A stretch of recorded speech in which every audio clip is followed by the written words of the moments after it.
जो वतन को अहबाब है, अल्हम्दुलिल्लाह अल्लाह ने नवाजा है। जब कोई ऐसा झटका आए तो वो लोग जो है आगे बढ़ करके उसको आड़ लिया करें। इन अफराद में हमारे पास जो लोग हैं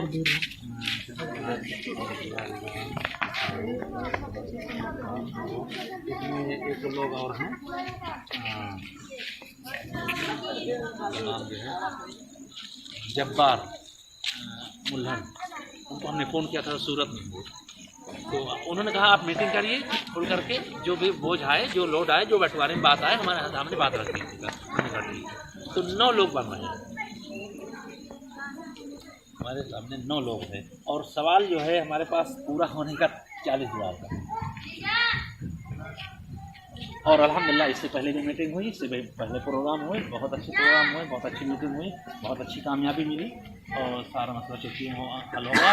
और हम अपनी बस्ती की मीटिंग और यहाँ के अफराद का सर जोड़ करके बैठना और बड़े बड़े मसलों को हल कर लेना, ये इससे हमारा बड़ी सीना चौड़ा होता है। और दूसरी जगह जाकर के हम एक मिसाल कायम करते हैं कि अल्हम्दुलिल्लाह हम अपनी बस्ती में बहुत इज्जत के साथ, बहुत सुकून के साथ बड़ा से बड़ा काम कर रहे हैं। और ये बड़ा से बड़ा काम जो नज़र आ रहा है हज़ारों आदमी की शक्ल में, इस मीटिंग का देन।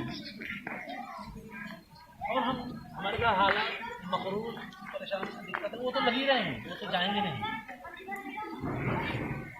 तो अब इस पर जो है आप लोग तबसरा करें, नहीं तबसरा